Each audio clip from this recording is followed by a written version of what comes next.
Right now, grocery prices are up 25% since 2020. The average family is paying over $1,000 more every single year just to eat. And that number is not going back down. But before I teach you how to protect your family, I want to show you something. I found a resource called Grow Your Ground.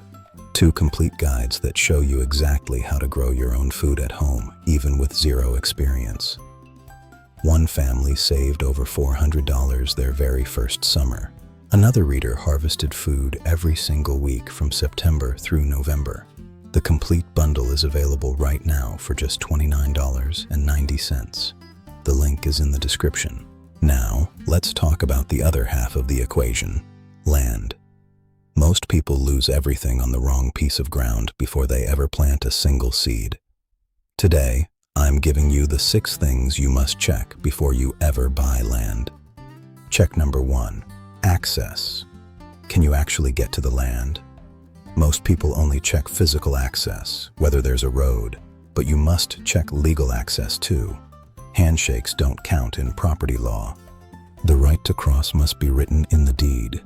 They call it a recorded right-of-way. Without it, you could be landlocked, making your property virtually worthless. Always ensure you have deeded access before signing. Check number 2, soil. You cannot see the most expensive mistake from the road. In the country, you need a septic system, and that only works if your soil perks, meaning it filters water properly. Never close on land without a percolation test in your hand. Bad soil can turn a $50,000 property into an $8,000 burden. Make the perk test a condition of your purchase contract. Check number 3, slope.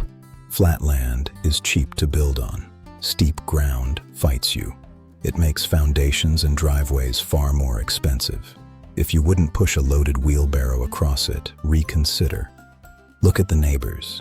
If they all built in the flat pockets, there's a reason. Use topographic maps at home to spot steep areas before you even drive out to the property.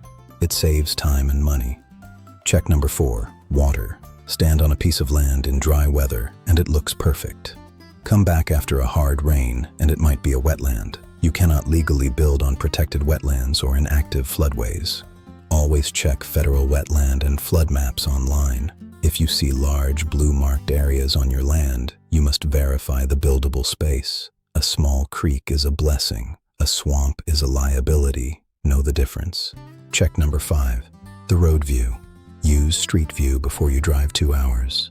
Are the neighboring houses cared for? Listing photos are framed to hide power lines and industrial operations. The street view shows the truth. Finally, check 6, the wider view. Zoom out on the map. You don't want to build downwind of a large hog operation or next to a quarry. Look for the good things too, like well-kept farms and community markers. Now that you have good land, let's turn it into a food machine. A real food system produces something edible every single month. It's not a hobby, it's independence. Here is how to build one. Pillar 1, the 4-season calendar. Stop thinking about just spring. Spring gives you greens and peas, summer brings tomatoes and corn, and fall offers root vegetables. But winter is not empty if you use cold frames. With simple tools like row covers and salvaged cold frames, you can keep kale and spinach alive through 20-degree temperatures. You're not gardening for 5 months, you're gardening for 10 or 11. Pillar 2, succession planting. This separates hobbyists from providers. Plant the same crop every 2 to 3 weeks. As one batch finishes, the next is ready. It prevents the too much at once problem. Pillar 3, soil building. Good soil is a living ecosystem. Add compost and worm castings to build it up.